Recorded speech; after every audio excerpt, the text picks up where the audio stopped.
which will be taken by Mr. Muslim Munjur sir. The session is on Royal Capital Limited, the next generation solution. Thank you for inviting me here. তিনটা point বলবো প্রথমে। Point number 1, আপনারা একটু মনোযোগ দিয়ে শুনবেন। Point number 1, একজন বয়স্ক ভদ্রলোক হাসপাতালের বিছানায় মুমূর্ষু অবস্থায় শুয়ে আছে, তার যে কোনো মুহূর্তে শেষ নিঃশ্বাস ত্যাগ করবেন।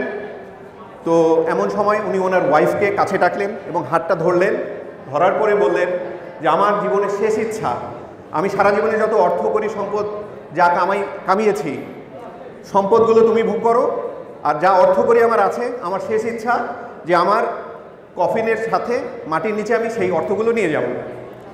তো ওয়াইফ যেটা করলো, ওয়াইফ তাকে শেষ ইচ্ছাটা রাখার জন্য প্রমিস করলো যে ঠিক আছে, আমি তোমার প্রমিস ব্রেক করবো না। আচ্ছা, তো পরের দিন যাই হোক, কিছুক্ষণ পরে ভদ্রলোক মারা গেল। একদিন পরে ফর্মালিটিস কমপ্লিট হওয়ার পরে দেখা গেল যে যখন কফিনটা নিয়ে যাবে, ঠিক সেই সময় ওয়াইফ কফিনের মধ্যে এত সুন্দর একটা মেটাল বক্স সুন্দর করে কাপড় দিয়ে পেঁচিয়ে ঢুকাই দিয়ে দিত। তো দেওয়ার পরে তার বন্ধু বান্ধব আত্মীয় স্বজন বললো যে তুমি কি পাগল নাকি, যে তোমার হাজব্যান্ড এরকম একটা বললো আর তুমি সব পয়সাপাতি কফিনের মধ্যে ঢুকাই দিয়ে দিলে। তখন ওয়াইফ বলল যে আসলে আমি সারা জীবনে আমার হাজব্যান্ডকে যত প্রমিস করেছি, আমি একটা প্রমিসও ব্রেক করিনি, এবং তার জীবনের শেষ ইচ্ছাটা অবশ্যই আমি রাখবো। তো এই কারণে আমি গতকালকে তার প্রত্যেকটা ব্যাংক অ্যাকাউন্ট থেকে প্রত্যেকটা সিঙ্গেল পেনি, অর্থাৎ প্রত্যেকটা অ্যাকাউন্টের প্রত্যেকটা ট্রানজ্যাকশান আমি টাকা পয়সাগুলো তুলেছি এবং সবগুলো আমি আমার অ্যাকাউন্টে ঢুকিয়েছি। ফাইনালি আজকে আমি একটা চেক ইস্যু করলাম, সেই চেকটা মেটাল বক্সে করে আমি কফিনের মধ্যে ঢুকিয়ে দিলাম। যদি সে এটা এনক্যাশ করতে পারে, সে খরচ করবে, আমার কোনো সমস্যা নেই। এটা গেল পয়েন্ট নাম্বার 1। পয়েন্ট নাম্বার 2 হচ্ছে যে একজন ভদ্রমহিলা তার ফ্রেন্ড সার্কেলে পার্টিতে গেছে। পার্টিতে যাওয়ার পরে তার ফ্রেন্ডদেরকে বড়াই করে বলছে যে আজকে আমার হাজব্যান্ড বিশাল বড় মিলিয়নিয়ার বিশাল বড়, এবং সেটা পুরো ক্রেডিট আমার, এবং আমার হাজব্যান্ডও এটা স্বীকার করে যে আমি তার মিলিয়নিয়ার হওয়ার পেছনে 100% আমার অবদান আছে। তখন তার ফ্রেন্ডরা বলল যে দ্যাটস রিয়েলি গুড, তোমার হাজব্যান্ড অনেক লাকি। তো তোমাকে বিয়ে করার আগে তোমার হাজব্যান্ড ছিল? বললো উনি বিলিয়নিয়ার ছিল। সো বিলিয়নিয়ার থেকে মিলিয়নিয়ার হয়েছে, এই জন্য তার পুরোপুরি সম্পূর্ণ ক্রেডিট। আর লাস্ট পয়েন্ট যেটা বলবো, লাস্ট পয়েন্ট হচ্ছে যে মিস্টার এক্স, একটা নাম বললাম, মিস্টার এক্স বাবা মার একমাত্র সন্তান, মা মারা গিয়েছে অনেক আগে, বাবার বিজনেস আছে, বাবা ক্যান্সারের পেশেন্ট, যে কোনো সময় মারা যাবে। বাবা ডেকে তাকে বলল যে আমার জীবনের শেষ ইচ্ছা যে আমি মারা যাওয়ার আগে তোমাকে বিয়ে দিয়ে সেটেল করতে চাই, এবং আমাদের ফ্যামিলি বিজনেসটা তুমি ইনহেরিট করবে। তো ফ্যামিলি বিজনেস ইনহেরিট করবে এই কথা শুনে 2 দিন পরে একটা ফাইন্যান্সিয়াল প্ল্যানিংয়ের একটা সেমিনারে গেল মিস্টার এক্স। যাওয়ার পরে দেখলো যে সেই ফাইন্যান্সিয়াল প্ল্যানিংয়ের সেমিনারে যিনি উপস্থাপিকা বা সঞ্চালিকা, উনি প্রচণ্ড সুন্দরী একজন মহিলা, এবং প্রথম দেখাতেই যাকে বলা হয় লাভ অ্যাট ফার্স্ট সাইট। তো তার প্রেমে পড়ে গেল এবং সরাসরি সেমিনারের পরে মহিলার সাথে কথা বলল, এবং ডিরেক্ট কথা বলল যে আমি আমার বাবা মার একমাত্র সন্তান, আমাদের এই ফ্যামিলি বিজনেস আছে, আমার বাবা ক্যান্সারের পেশেন্ট, মারা যাবে, সব কিছু বলে আপনাকে আমার ভালো লেগেছে, আমি বিয়ে করতে চাই। মহিলাও খুব সুন্দর অ্যাপ্রিসিয়েট করলো, থ্যাংক ইউ সো মাচ, আপনার বিজনেস কার্ডটা দেন। বিজনেস কার্ডটা দিল। ঠিক তার 2 সপ্তাহ পরে দেখা গেল যে সেই ভদ্র মহিলা ওই ছেলের সৎ মা হয়ে গেছে, স্টেপ মাদার। সো এই 3টা পয়েন্ট বলার একটাই অর্থ, একটা স্ট্রেট লাইনে যদি আমরা বলি, দ্যাট মিনস ফাইন্যান্সিয়াল ম্যানেজমেন্ট। আমাদের আজকের ফাইন্যান্সিয়াল লিটারেসি প্রোগ্রামের এখানে আসার মূল থিম হচ্ছে ফাইন্যান্সিয়াল ম্যানেজমেন্ট, এবং এই ফাইন্যান্সিয়াল ম্যানেজমেন্টের উপরে আমাদের পূর্ববর্তী বক্তা 2জন অনেক কিছু বলে গেল। তারা ফাইন্যান্সিয়াল নিয়ে ইস্যুস নিয়ে এত কিছু বলেছে যে আমার আর ফাইন্যান্সিয়াল পার্ট নিয়ে বলার কিছু নেই। আমি একটু ডিফারেন্ট কিছু বলছি অল্প সময়ের মধ্যে, কারণ সময় খুবই সংক্ষিপ্ত আমার হাতে, আমি চেষ্টা করছি। So are you ready? আপনারা কি রেডি? যদি রেডি থাকেন একটু হাতটা সবচেয়ে উঁচুতে হাত তুলেন, সবচেয়ে উঁচুতে হাত তুলেন।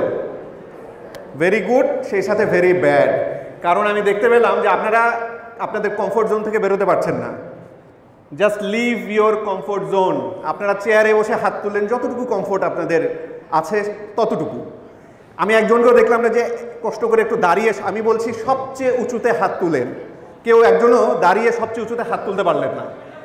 সো ঠিক আছে, ওকে ফাইন, নো প্রবলেম। আমি এটাই বলতে চাচ্ছি যে আপনাদের কমফোর্ট জোন থেকে বের হয়ে আসতে হবে। যদি জীবনে কিছু পেতে চান, স্বপ্নকে ছুঁয়ে দেখতে চান এবং অনেক কিছু ইনকাম করতে চান, আপনাকে রিস্ক নিতে হবে, সামনে এগিয়ে আসতে হবে।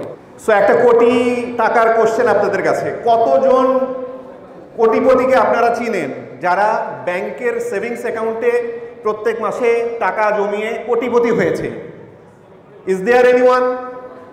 আপনারা চিনেন আপনাদের আত্মীয় স্বজন, বন্ধু বান্ধব এরকম কেউ যে ব্যাংকের সেভিংস অ্যাকাউন্টে প্রত্যেক মাসে টাকা জমে কোটিপতি হয়ে গেছে? লাখপতি হয়তো পেতে পারেন, আছে, এমনও কেস আছে লাখপতি, বাট কোটিপতি আছে কেউ? আই এম শিওর আপনি পাবেন না কোটিপতি, লাখপতি পর্যন্ত পাবেন। কারণ সেভিংস অ্যাকাউন্টে জমা করে কেউ কখনো কোটিপতি হতে পারেনি। নট অনলি ইন বাংলাদেশ, সারা বিশ্বের কোথাও পারেনি এটা। If you are persistent you will get it, if you are consistent you will keep it. আমি পার্সোনালি কনসিস্টেন্ট অ্যাপ্রোচে বিশ্বাস করি। আজ থেকে বহু বছর আগে যখন আমি চাকরিতে মাত্র 2-3 বছর হয়েছে, আমার বেতন ছিল খুবই কম, সেই সময় অ্যারাউন্ড 28,000 টাকা পার মান্থ, কিন্তু স্বপ্নটা অনেক বড় ছিল। স্বপ্নটা বড় থাকার ফলে যেটা হয়েছে, আমি সাহস করে আমি ব্যাংক লোন নিয়ে একটা রিকন্ডিশন গাড়ি কিনে ফেললাম, যেখানে আমার 28,000 টাকা মাসে বেতন, আমি মাসে 17,500 টাকা ব্যাংক লোন রিপে করি, আর বাকি থাকে কত? এবং at that time I was married, তাহলে বুঝেন আমার কি অবস্থা। তো এখন যেটা হয়েছে যে সেই গাড়িটা আমি 3 বছর চালালাম, 3 বছর চালানোর পরে, ঠিক 3 বছর পরে আমি যেই দামে কিনেছিলাম তার থেকে 2,80,000 টাকা বেশি প্রফিট করে আমি আবার গাড়িটা বেচে দিলাম একজনের কাছে। এই যে 2,80,000 টাকাটা আবার আমার নেট প্রফিট হলো, সেই 2,80,000 টাকা থেকে কিছু টাকা আমি আমার সাথে নিয়ে আমি আমার জীবনের দ্বিতীয় হানিমুনে গেলাম। দ্বিতীয় হানিমুন মানে কিন্তু দ্বিতীয় বিয়ের হানিমুন না, একটাই বিয়ে করেছি, ওইটারই দ্বিতীয় হানিমুন। এই যে 3টা ক্যারেক্টার দেখছেন আপনারা, এই বয়সে মানে ইউথ জেনারেশন, ইয়াং জেনারেশন সাধু কী করে?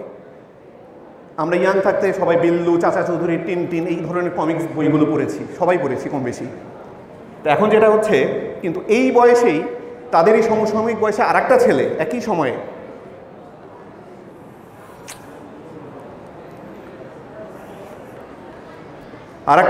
সময়ে লায়াবিলিটি, ডেপ্ট, ফাইন্যান্সিয়াল অ্যানুয়াল রিপোর্ট, অ্যাসেট এগুলো নিয়ে চিন্তা করত।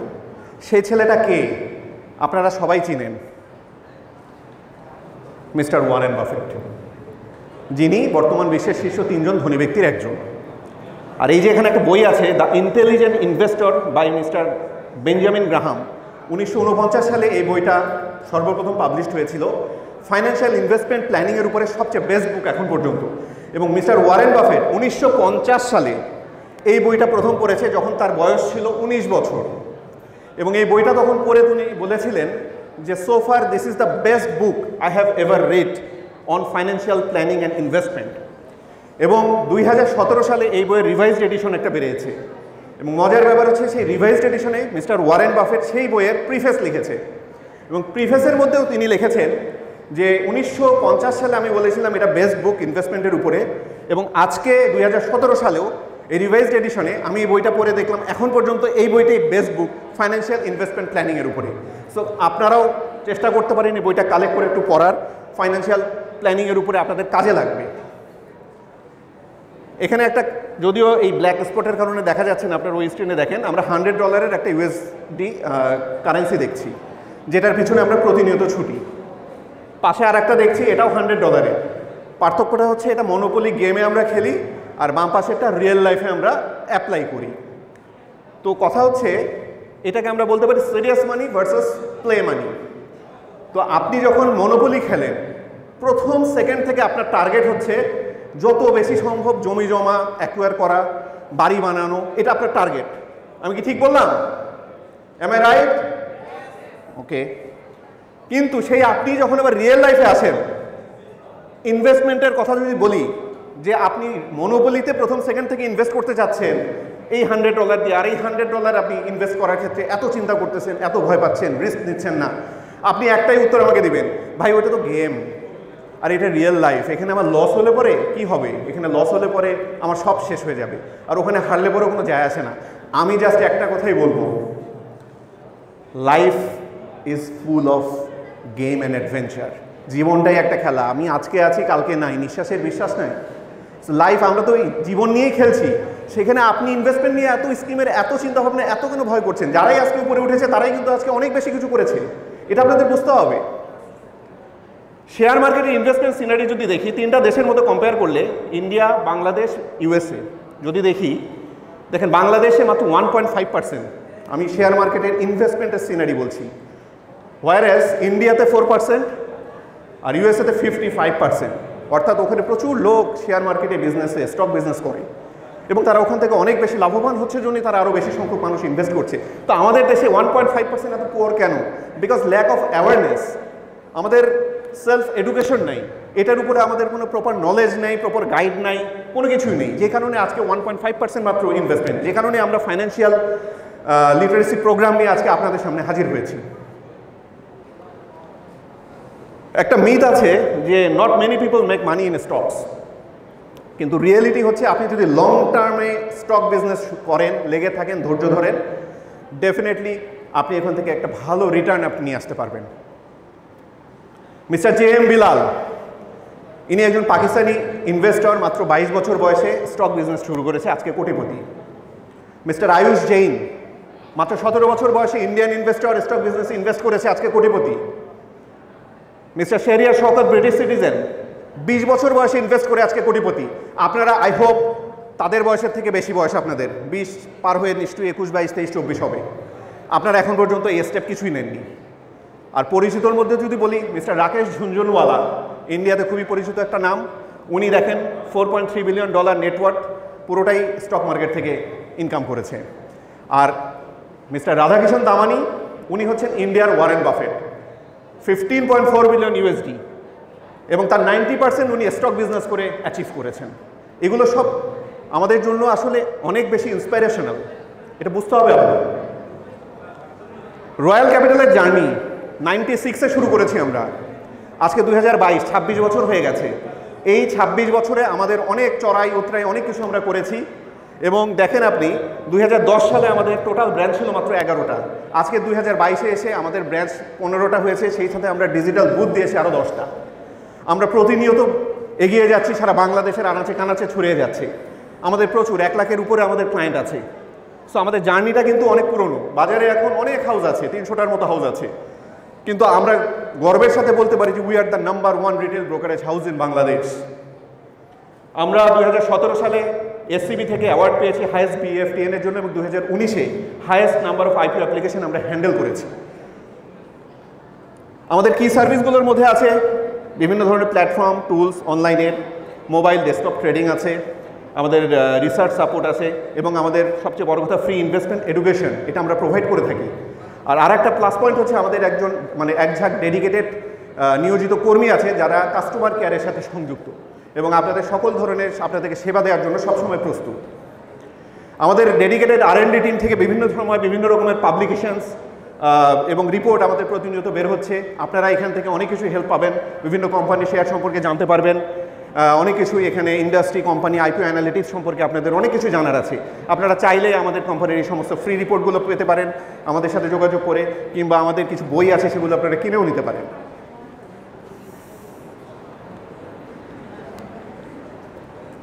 এখানে দেখা যাচ্ছে না, আমি বলছি, লিগাল প্রবলেম হলে পরে আপনারা লয়ারের কাছে যান, হেলথের কোনো প্রবলেম হলে পরে ডাক্তারের কাছে চলে যান, ট্যাক্সের সমস্যা হলে পরে ইনকাম ট্যাক্স কনসালটেন্টের কাছে চলে যান, আর ফিটনেসের প্রবলেম হলে আপনারা জিম ট্রেনারের কাছে যান।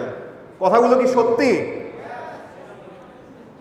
এখন ধরে নেন যে আপনি ইনভেস্ট করছেন স্টক মার্কেটে, তো এই স্টক বিজনেসে ইনভেস্ট করার সময় ইউ নিড ওয়ান অ্যাডভাইজার।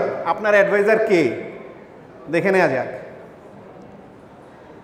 চাচা, মামা, খালু, ফুপা, এলাকার বড় ভাই, বন্ধু বান্ধব, এরা হচ্ছে আপনার অ্যাডভাইজার। ইভেন আমি নিজে দেখেছি যে আপনার এলাকা বা মহল্লায় যে মুদির দোকান আছে, সেই মুদির দোকানে যে দোকানদার মামা, ওই দোকানদার মামাও শেয়ারে বিজনেস করে, এলাকার ছেলেপেলে শেয়ারে ঢুকতে যাচ্ছে শেয়ার মার্কেটে, এই জন্য মামার কাছে গেল, মামা বলেন দেখি কোন শেয়ার কিনবো। তো এলাকার ওই বড় ভাই কিংবা দোকানদার মামা যদি আপনার স্টক বিজনেসের অ্যাডভাইজার হয়, তাহলে আপনি লস করবেন না থেকে আমি করব? লস তো ডেফিনেটলি আপনার হবে। কারণ আপনার তো ল্যাক অফ অ্যাওয়ারনেস, আপনার কোনো এডুকেশনই নেই, ফর্মাল কোনো এডুকেশনই নেই এই ব্যাপারে। তো এই হচ্ছে আমাদের সমস্যা, আমরা ভুল রং চয়েস করি, অ্যাডভাইজার হিসেবে আমরা রং পার্সনদের কাছে যাই। আপনাকে সঠিক ওয়েটা জানতে হবে আপনাকে। ইংরেজিতে 26টা অ্যালফাবেট, প্রথম শুরু হচ্ছে এ দিয়ে, এরপরে বি, তারপরে কি, আর ফাইনালি কি, সি এর পরে। আমি জানতে চাচ্ছি সি এর পরে কি, কিন্তু according to financial management C এর পরে T. A B C T মানেটা কি? Very simple, anybody can trade, anybody can trade. এই যে আমার পূর্ববর্তী বক্তা মিস্টার আকরামুল আলম, তার আগে মিস্টার সুবর্ণ বড়ুয়া অনেক কিছু ফাইন্যান্সিয়াল ইস্যুস নিয়ে কথা বলে গেল। আপনাদের কাছে তো অনেক কিছু এখন মনে হচ্ছে যে ভেরি ইজি। আসলেই কি ইজি? আপনার কি মনে হচ্ছে এখন যে আসলেই এত ইজি যে মানে আমি ঘরে বসে একদম সব কিছু করে দেবো, anybody can trade? Is it true? আমি বলবো ট্রু। এই জন্যই আছে রয়্যাল টাচ মোবাইল অ্যাপ। কারণ আপনি ঘরে বসে আপনার বিছানায় শুয়ে শুয়ে জাস্ট একটা ক্লিক করে, যেটা ফেসবুক এবং ইনস্টাগ্রাম বা টুইটারে আপনি যখন তখন স্ক্রল করছেন, এই একটা ক্লিক করে আপনি ঘরে বসে সব কিছুই করতে পারবেন। এবং portfolio, ledger, fund withdrawal status, IPO application, even result পর্যন্ত আপনি জানতে পারবেন। আপনি অনলাইনে বিও অ্যাকাউন্ট পর্যন্ত খুলতে পারবেন। আপনার আর কোনো হাউসে আসার কোনো প্রয়োজন নাই। এটা হচ্ছে আমাদের পোর্টাল। রিসেন্টলি আমরা এই পোর্টালটা লঞ্চ করেছি। আমাদের ডেডিকেটেড R&D টিম আছে, যার হেড কিছুক্ষণ আগে আপনাদের সামনে প্রেজেন্টেশন দিয়ে গেলেন মিস্টার আকরামুল আলম। তার আন্ডারে একজন ডেডিকেটেড কর্মী আছে। তারা সবাই মিলে অক্লান্ত পরিশ্রম করে এই পোর্টালটা তৈরি করেছেন। এই পোর্টালটা শুধুমাত্র আপনাদের জন্য, ক্লায়েন্টদের জন্য। এবং এখানে আপনারা অনেক কিছু জানতে পারবেন, অনেক বিশাল আকারের ইনফরমেশন এই পোর্টালে আছে। আপনারা যদি কষ্ট করে এই পোর্টালটাতে ঢুকেন, আপনারা যে কোম্পানি সম্পর্কে জানতে চাচ্ছেন তাদের প্রিভিয়াস 2-3 ইয়ার্সের রিপোর্ট বা সামনের প্রজেকশন কী হতে পারে, ফাইন্যান্সিয়াল সমস্ত রেশিওস, সমস্ত কিছু আপনারা এই পোর্টাল থেকে আপনারা জানতে পারবেন। So this is a very important link. আপনারা এই পোর্টালটা কাইন্ডলি একটু ছবি তুলে রাখুন বা পরবর্তীতে আপনারা এই পোর্টালটায় ঢুকবেন, যেটা আপনাদের অনেক কাজে দিবে। আমি 2টা পয়েন্টের কথা বলবো। এই 2টা পয়েন্ট মাথায় রাখবেন সবসময়, স্পেশালি স্টক বিজনেসে নামতে গেলে। Do not track any news, always track the trend. Point number 1, do not track any news, always track the trend. মার্কেটে নিউজ নানা রকম আছে শেয়ার মার্কেট নিয়ে, নেগেটিভ, পজিটিভ, রিউমার, স্ক্যান্ডাল, অনেক কিছু। কখনোই কোনো নিউজের দিকে চোখ দেবেন না, ট্রেন্ডটা দেখবেন, ট্রেন্ড। আর next point, trend is your friend until it bends. Trend is your friend until it bends. মার্কেটের ট্রেন্ডটা ইজ ভেরি ইম্পর্টেন্ট। এই ট্রেন্ডের জন্য আপনাকে সেলফ এডুকেটেড হতে হবে এবং এই জন্য আপনাকে মার্কেটটাকে অ্যানালাইসিস করতে হবে। আরসিএলকে কেন আমরা বেস্ট বলি? 26 বছরের পুরাতন একটা কোম্পানি, যাদের A+ একটা ক্রেডিট রেটিং আছে বাই ক্রিসেল। আমাদের রিয়েল টাইম ফান্ড ডিপোজিট আছে, আমাদের 1 লাখের বেশি ক্লায়েন্ট আছে, ফ্রি এডুকেশন প্রোভাইড করে থাকি আমরা, ইনভেস্টর প্রোটেকশনের বিভিন্ন স্কিম আমাদের আছে। এই কারণেই 26 বছর ধরে পথ বলে আজকে 2022 সালে রয়্যাল ক্যাপিটাল লিমিটেড একটা শক্ত অবস্থান গড়তে পেরেছে এবং আমরা মার্কেটে নাম্বার 1 রিটেল ব্রোকারেজ হাউস হিসেবে আত্মপ্রকাশ করেছি। These are the reasons RCL is the best. একটা ফ্যাক্টস অ্যান্ড ফিগার্স বলি। বাংলাদেশ রেট অফ রিটার্ন 21.3, ইয়ারটা হচ্ছে 2020, ভেরি ইম্পর্টেন্ট ইয়ার।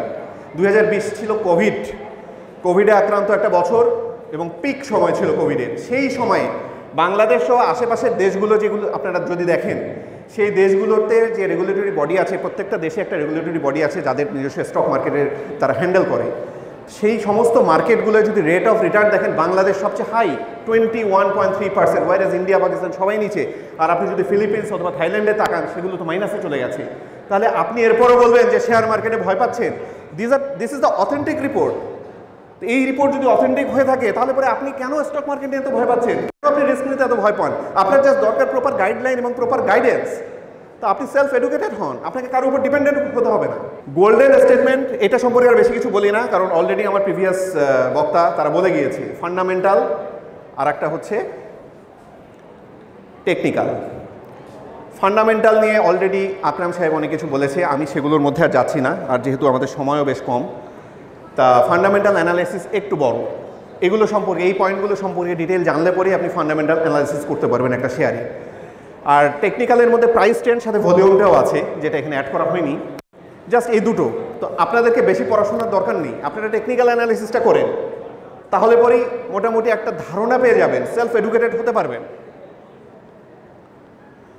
এই গ্রাফটা সবারই কম বেশি পরিচিত, আপনারা দেখেছেন, কিন্তু এটা কোনো স্টক মার্কেটের শেয়ার বিজনেসের গ্রাফ না, এটা হচ্ছে ইসিজি রিপোর্টের একটা গ্রাফ। এখন ইসিজি রিপোর্টটা কেন দিলাম?